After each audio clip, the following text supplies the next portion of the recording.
Shalom, Bapak Ibu Saudara yang terkasih dalam Tuhan. Pagi hari yang indah ini kita bersyukur setelah kita bangun dari tidur kita boleh beribadah kepada Allah, memuji, menyembah, memuliakan Dia, dan juga kita akan membaca sebagian daripada kebenaran firman Tuhan. Nah, pembacaan kita terambil dari kitab Yeremia pasal yang pertama. Mari kita lihat firman Tuhan. Kita membaca mulai dari ayat 4 ya, bagaimana Yeremia dipanggil dan diutus oleh Tuhan. Ayat pertama kita baca bersama-sama sampai satu perikop ini ya, sampai ayat yang ke-19. Mulai dari ayat 4 ya, ayat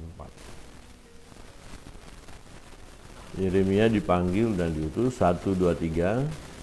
Firman Tuhan datang kepadaku, bunyinya, sebelum aku membentuk engkau dalam rahim ibumu, aku telah mengenal engkau. Dan sebelum engkau keluar dari kandungan, aku telah menguduskan engkau.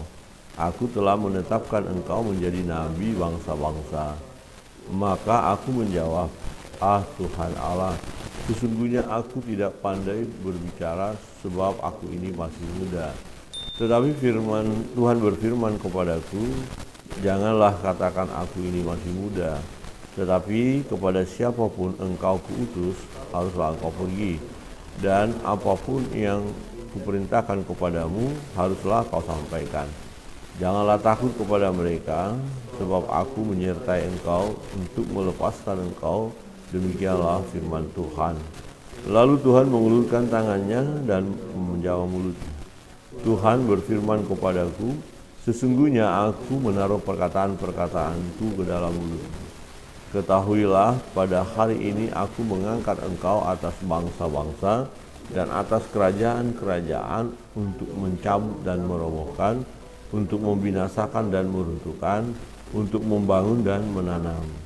Sesudah itu firman Tuhan datang kepadaku, bunyinya, apakah yang kau lihat, hai Yeremia? Jawabku, aku melihat sebatang dahan pohon badam. Lalu firman Tuhan kepadaku, baik penglihatanmu, sebab aku siap sedia untuk melaksanakan firman-Ku.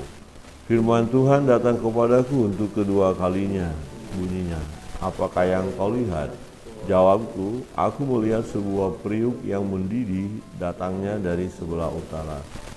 Lalu firman Tuhan kepadaku, dari utara akan mengamuk malapetaka, menimpa segala penduduk negeri ini. Sebab sesungguhnya aku memanggil segala kaum kerajaan sebelah utara, demikianlah firman Tuhan. Dan mereka akan datang dan mendirikan tahtanya masing-masing di mulut pintu-pintu gerbang Yerusalem, dekat segala tembok di sekeliling, dan dekat segala kota Yehuda. Maka aku akan menjatuhkan hukumanku ke atas mereka karena segala kejahatan mereka. Sebab mereka telah meninggalkan aku dengan membakar korban kepada Allah lain dan sujud menyembah kepada buatan tangannya sendiri. Tetapi engkau ini, baiklah engkau bersiap, bangkitlah dan sampaikanlah kepada mereka segala yang kuperintahkan kepadamu. Janganlah gentar terhadap mereka, supaya jangan aku menggentarkan engkau di depan mereka. Mengenai aku, sesungguhnya pada hari ini, aku membuat engkau menjadi kota yang berkubu, menjadi tiang besi, dan menjadi tembok tembaga melawan seluruh negeri ini. Menantang raja-raja Yehuda dan pemuka-mukanya, menentang para imamnya dan rakyat. Mereka akan memerangi engkau, tetapi tidak akan mengalahkan engkau. Sebab aku menyertai engkau untuk melepaskan engkau, dan demikianlah firman Tuhan. Amin. Demikian jawab pembacaan firman Tuhan. Bapak, Ibu, Saudara yang terkasih dalam Tuhan. Nah, dalam kitab Yeremia, ya ini jelas ditulis oleh Yeremia, dan dia dipanggil menjadi nabi bagi bangsa-bangsa. Dia menjadi seorang nabi. Nah, ada tugas khusus yang Tuhan berikan kepadanya, tetapi dia tidak langsung berkata, iya Tuhan, saya siap, gitu ya, tidak. Nah, dia masih berdalih, dia merasa diri masih muda dan tidak layak. ya. Tetapi bagi Tuhan, ya ketika Tuhan memilih seseorang, dia memilih tidak pernah salah ya. Jadi dia tahu siapa yang dia pilih dan dia melihat keadaan orang-orang yang dipilihnya. Ini bisa apa tidak, kira-kira begitu ya. Nah, di ayat 5 berkata begini, sebelum aku membentuk engkau dalam rahim ibumu, aku telah mengenal engkau. Jadi Allah tahu siapa Yeremia ini ya. Dan sebelum engkau keluar dari kandungan, aku telah menguduskan engkau, mengkhususkan ya, jadi ada tugas khusus yang akan dia emban. Aku telah menetapkan engkau menjadi nabi bagi bangsa-bangsa. Saudara yang terkasih dalam Tuhan, ya kita melihat bagaimana Tuhan memilih Yeremia, dan pilihan itu bukanlah sembarangan ya. Artinya di dalam pengetahuan Allah, dia memilih siapa yang dikehendaki dan telah menetapkan ya, memberikan kemampuan khusus kepada orang-orang yang dia pilih.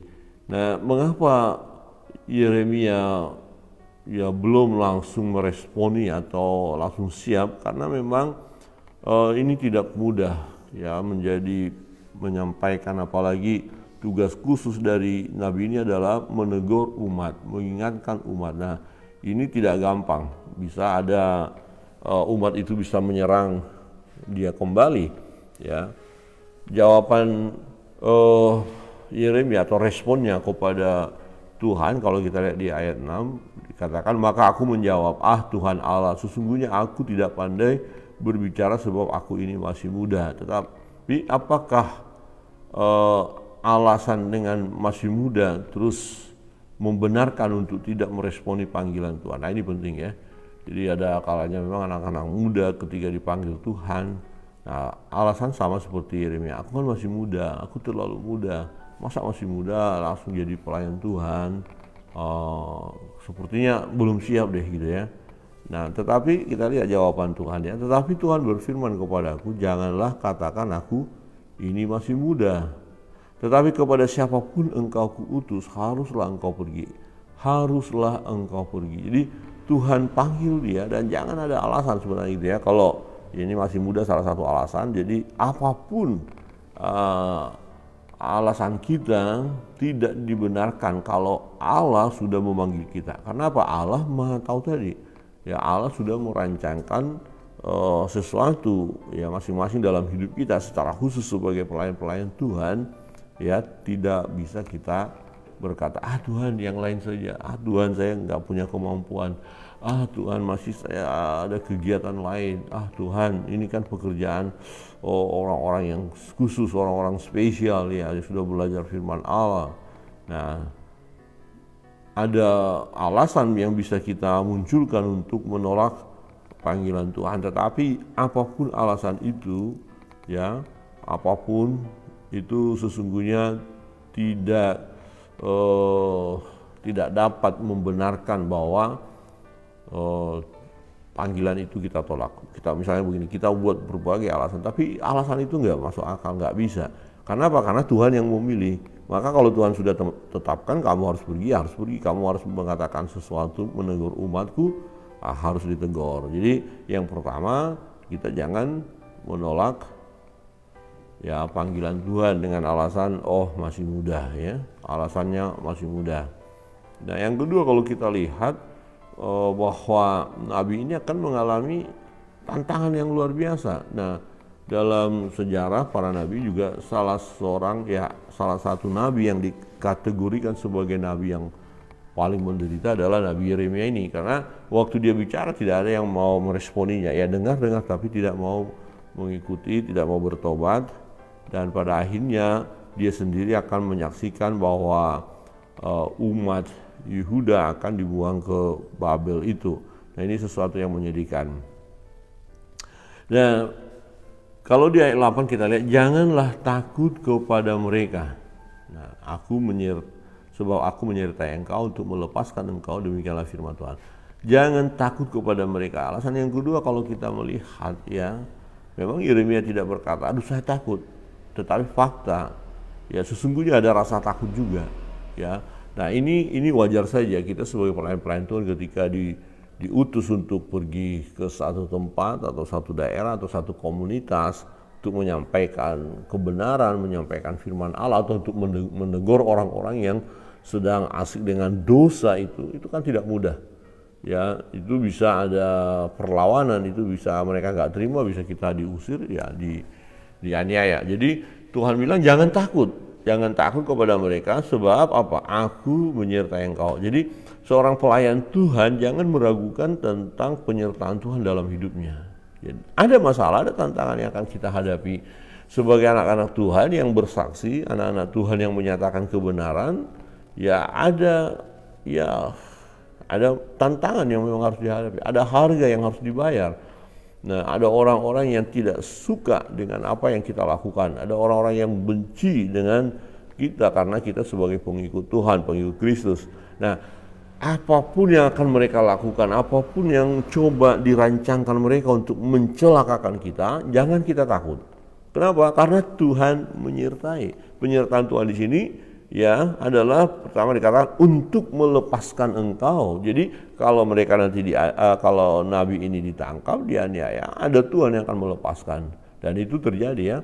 Dia pernah dibuang ke sumur yang kering, kemudian dipasung, dimasukkan ke penjara. Itu tantangan yang luar biasa. Nah, tetapi sekalipun dia dalam situasi sulit itu, Tuhan menyertai dia dan Tuhan melepaskan. Jadi alasan kita takut nanti begini dan begitu harus kita jauhkan dari kehidupan kita ya. Amin. Jadi jangan takut, mungkin nanti akan ada yang menolak aku dan lain sebagainya.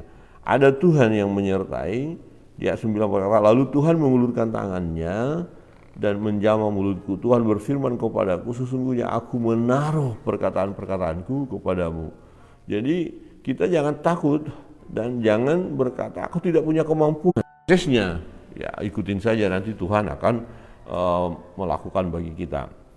Nah, di ayat 10, ketahuilah pada hari ini aku mengangkat engkau atas bangsa-bangsa. Jadi diteguhkan panggilan itu dan Yeremia menjadi pelayan Tuhan, ya, dia pelayan Tuhan. Nah, kemudian kita melihat bahwa tugas pertama yang diberikan oleh Tuhan kepadanya ada uji coba ya, kalau kita lihat di sini ya. Di ayat 11, sesudah itu firman Tuhan datang kepadaku bunyinya, apakah yang kau lihat Yeremia? Jawabku, aku melihat sebatang dahan pohon badamna, dan seterusnya. Jadi apa artinya nanti dijelaskan. Nah, penglihatanmu, baik penglihatanmu. Jadi kamu bisa mendapatkan penglihatan begitu dan itu baik, dan artinya ini. Nah, diberitahu. Jadi ini semacam apa ya? Peneguhan bagi Yeremia bahwa dia dipanggil sebagai nabi dan mendapatkan pernyataan dari Tuhan itu. Nah, kemudian Tuhan memberitahukan apa yang dilihat. Nah, aku melihat sebuah periuk yang mendidih datangnya dari sebelah utara. Jadi sudah dipanggil dia nabi, kemudian dia melihat penglihatan itu. Yang dilihat adalah sebuah periuk yang mendidih datangnya dari sebelah utara. Dan dijelaskan apa itu. Nah, dari utara akan datang malapetaka. Nah, ini nanti kalau kita terus belajar, kita dapat mengerti siapa yang dari utara itu adalah bangsa Babel yang akan kemudian menyerang Yehuda. Nah, apa yang Tuhan nyatakan di dalam hidup kita, ya dan amin, jangan ragu-ragu, ya itu bisa dibuktikan. Jadi Yeremia dapat membuktikan apa yang dinyatakan oleh Tuhan bahwa dia adalah nabi, ya ditetapkan. Nah, salah satu contoh buktinya dia dapat penglihatan itu dan Tuhan beritahu ini loh artinya. Nah, inilah keadaan nanti. Nah, untuk itu, untuk malapetaka yang akan datang itu, nah Tuhan panggil Yeremia untuk mengingatkan bangsa Yehuda ya yang hidupnya jauh dari Tuhan, ya. Dan nanti kita melihat ada banyak di antara umat itu, atau secara khusus raja dan pembesar-pembesar, bahkan ada nabi-nabi palsu di situ yang akan hendak membunuh Nabi Yeremia, ya. Nah, tetapi kita lihat bahwa Tuhan tidak membiarkan hambanya ini. Ya, di ayat 16. Kalau kita baca bersama-sama ayat 16, mari. Ayat 16, 1, 2, 3. Maka aku akan menjatuhkan hukumanku atas mereka karena segala kejahatan mereka. Sebab mereka telah meninggalkan aku dengan membakar korban kepada Allah lain dan sujud menyembah kepada buatan tangannya sendiri. Nah, inilah alasan mengapa yang dari utara itu akan menghancurkan umat Yehuda. Jadi umat Yehuda memang telah meninggalkan Tuhan, ya. Meninggalkan Tuhan. Nah, persoalan bagi Yeremia sendiri, bagaimana dia bisa menyampaikan berita ini, ya?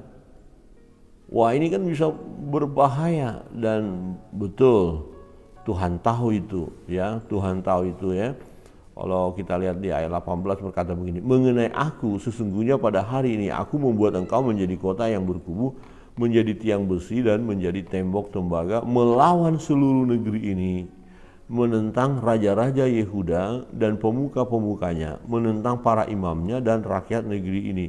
Nah, jadi raja-raja Yehuda, pemuka-pemukanya akan dilancarkan buat kamu, ya kira-kira begitu. Tetapi jangan takut, ya.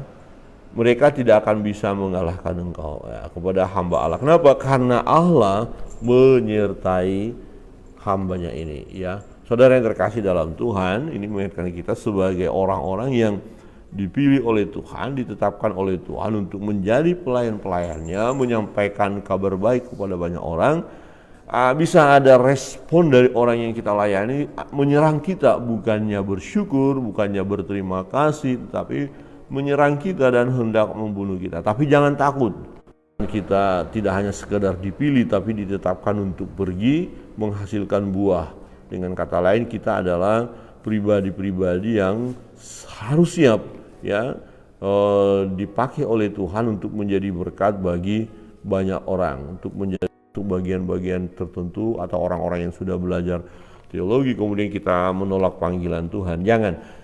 Kalau Tuhan memanggil kita, dia akan memperlengkapi, ya, dia akan memperlengkapi, ya, seperti tadi yang dikatakan, aku menaruh perkataan-perkataanku ke dalam mulutmu. Jadi ini berbicara bagaimana Tuhan terus akan memperlengkapi kita sehingga kita dimampukan oleh Tuhan untuk melayani.